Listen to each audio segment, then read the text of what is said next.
Honorable Mr. Justice Surya Khan, Judge, Supreme Court of India, Honorable Mr. Justice Hrishikesh Roy, Judge, Supreme Court of India, Honorable Mr. Justice Sudhanshu Dhulia, Judge, Supreme Court of India,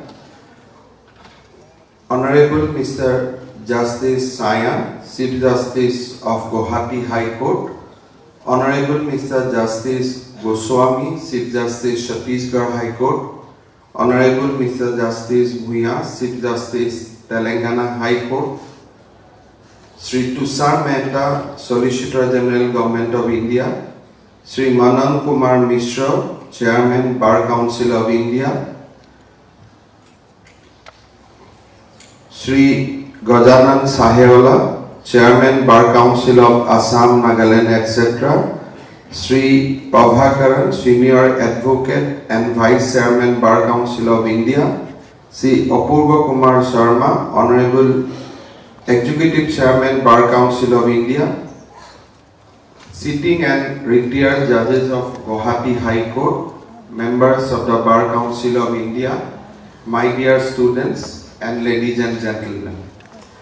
I am indeed happy to be amongst you today, not only as the Chief Minister of Assam, but also member of the legal fraternity, more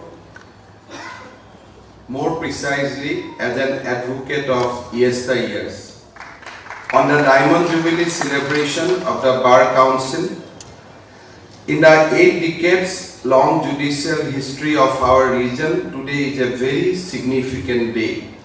The Diamond Jubilee celebration of the Bar Council of Assam, Nagaland, Mizoram, Arunachal Pradesh and Sikkim is indeed a glorious moment for the people of the Northeast. I feel immensely delighted to be present at this historic event. On this special occasion, first of all, I congratulate all the former and present chairmen, office bearer and members of this Bar Council. At the same time, I also convey my greetings to the entire legal fraternity of the region. The Bar Council is one of those important public organizations that carry the historic heritage of our region. It is a notable fact that the Bar Council of Assam was constituted on 25th December 1961 for the state of Assam and the Union Territory of Manipur. However, in course of time, particularly due to the reorganization of the state, when Assam was truncated into several smaller states, this Bar Council kept on changing its jurisdiction.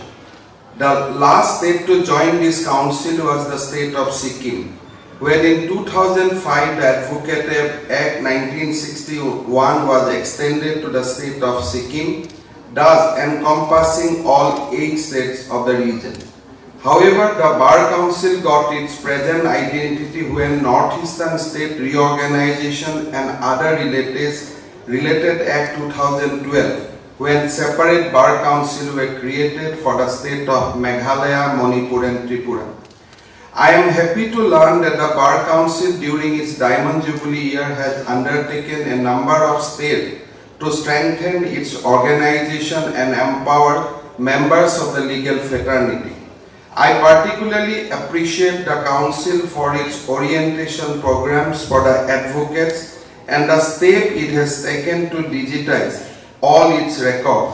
I hope that the national seminar the Council has organized today will greatly enlighten the participant and benefit our legal system. The judiciary in our country has a long and illustrious history. It has given a robust foundation to our democracy. As custodian of our fundamental rights and freedom of our citizens, the judiciary has always played a key role in upholding the rule of law and maintaining the balance of powers among the 4 pillars of our democracy. In resolving disputes between center and state, between state and the citizen, and among the states, the judiciary in our country has performed its responsibility as true guardian of human rights, protector of constitution and promoter of our age-old democratic ethos. Our judiciary has not confined its power in dispensing justice alone. The hallowed institution has been a major catalyst in empowering our citizens to be well informed about their rights and also upholding them through its pronouncement. The judicial system in our country bears imprint of different periods of our civilization, which is one among the oldest civilizations of the world. As a matter of religious prescription and philosophical discourse, law in our country has a glorious history.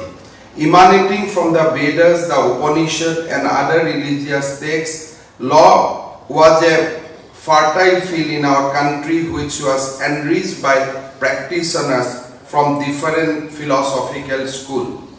No doubt the modern Indian judiciary is parity a continuation of the British Raj legal system established by the British government. However, one fact still holds grounds that from time immemorial, our country had a well-developed system of administration of justice. The ancient Indian law was based on principle of dharma or nyaya that talked about the principle of natural justice. It is the same principle that continue to govern our judicial system even today. Over the years, our judiciary has not only created various legal luminaries but also earned a unique distinction worldwide due to its superior standard and lofty ideals. Many landmark judgments passed by our courts have strengthened our legal and constitutional framework. It has earned a global distinction as judiciary with a difference that seeks to build a progressive jurisprudence. The intellectual wisdom and legal acumen of honorable judges and the lawyers have provided our judiciary with a rare class of intellectual depth, vigor and vitality. I am confident that our judicial institution would always remain a sentinel of justice and a guiding force of our democracy. The judiciary in India has been balancing the social system by making so many important and watershed pronouncements. Its verdict have upheld the constitutional values, strengthened the foundation of the democracy and restored the confidence of the common people in judiciary and its democracy. A supreme example of this is the case of Kesavananda Bharati versus State of Kerala. It is one of the supremely memorable cases of the Indian judicial system, and the verdict formed the most powerful and binding precedent in the history of Indian democracy. While using the basic structure doctrine to determine the constitutional validity of any amendment or act by the Parliament, the 13 judge bench pronounced that power of amending constitution is located in Article 368, but Parliament is not empowered to change the basic structure of the constitution. This case became a savior of Indian democracy and saved the constitution from losing its spirit. The beauty of our democracy lies in its federal structure. Our country has a distinction of unity in diversity. Since ancient times, we have a common Indian culture which is conglomeration of varied and distinct culture, language, tradition and lifestyle. When there is an attack on this federal structure, the judiciary has stepped in and upheld the rule of law. The dictum in the SR Bomai versus Union of India is a notable example of this. The judgment in this case is important because it put an end to the arbitrary dismissal of the state government under Article 356, pointing towards restriction. In the case, it was pronounced that the President cannot impose President's rule on any state at whim without reasonable cause. Our judiciary have always reminded a great votary of fundamental rights time and again. The courts in our country have played out its role as a savior of common people by standing with them in their testing time. The Supreme Court in its judgment in Maneka Gandhi case in 1978 had widened the concept of right to life under Article 21. This judgment has far-reaching ramifications and is an important precedent for fundamental rights cases. In this case, the court held that the term personal liberty should not be interpreted in a restricted and rigorous meaning, but rather in a liberal and wide sense. In 1983 judgment in the Bondhua Mukti Morcha established the fundamental rights with human dignity free from all exploitation. It ensured protection of health and the strength of women and children and men. This was landmark judgment which paved the way for a formal nullification of child labor. Moreover, various drives, particularly in the space of education, were endorsed towards ending the child labor. It is considered a remarkable judgment in dealing with social malady such as bonded labor. Similarly, the verdict of 1958 passed in Kerala Education Bill declared that any legislation cannot override fundamental rights. Likewise, the judgment of 11 judge bench in Goloknath case decided that the fundamental rights cannot be abridged by amending Constitution under Article 368. Both the pronouncements have gone a long way in upholding the rights of the citizen. While protecting the rights of women, the Apex Court from time to time passed judgment that not only guaranteed their rights but also uphold their dignity. The famous Shahbanu case established the right of divorced Muslim women. The scourge of triple talaq, which is an affront to the dignity of Muslim women, was also addressed by the Supreme Court. By declaring triple talaq illegal and unconstitutional, the court gave Muslim women a status of dignity. Moreover, establishing daughter rights to claim over property, the 2018 judgment in Binit Sharma case set a precedent in the society. The 1997 judgment in Visakha case and 1999 judgment on Apparel Export Promotion Council case established right of women at workplace against sexual harassment.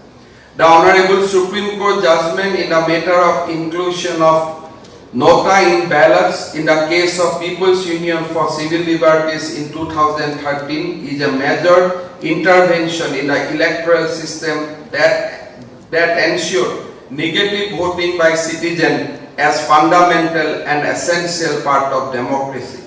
Even in case of environmental issue, the judiciary in our country has shown the other pillars of democracy a clear direction for maintaining a fine balance between human need and ecological concern. The 2018 judgment in Arjun Gopal case relating to controlling air pollution is a notable example. One of the most contentious issues of independent India was Ram Janambhoomi Babri Masjid title dispute, a 7-decade-long civil dispute which turned into a religious and political battle for such a long time. This issue was resolved by the Supreme Court in the year 2019.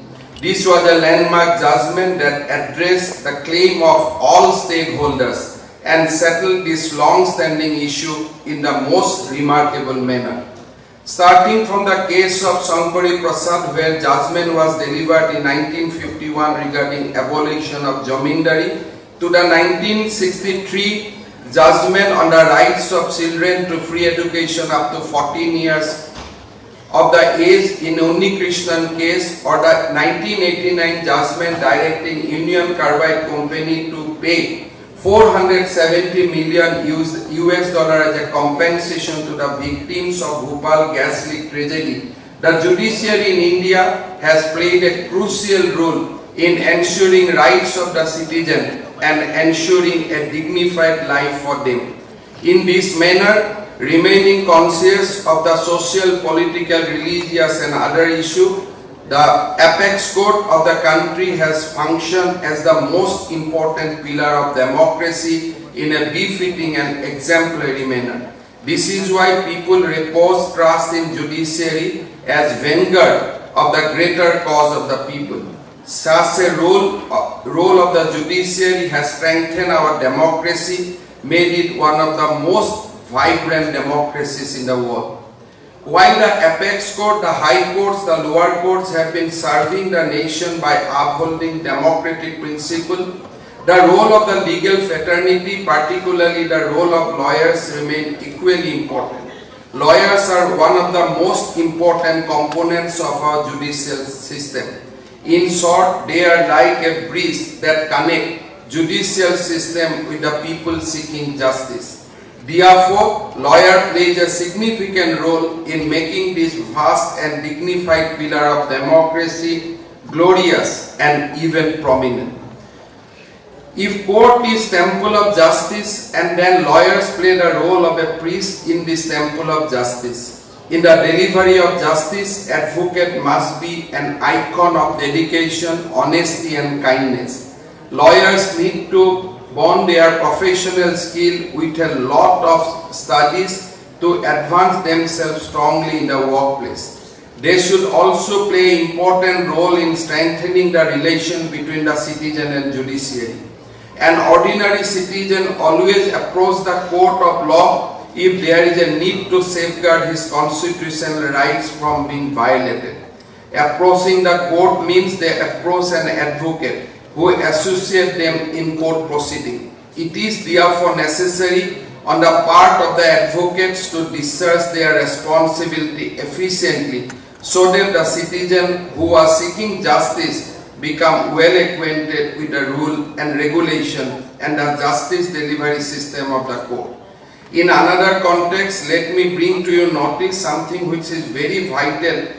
Longer the process of judicial delivery, the more expensive it becomes to pursue.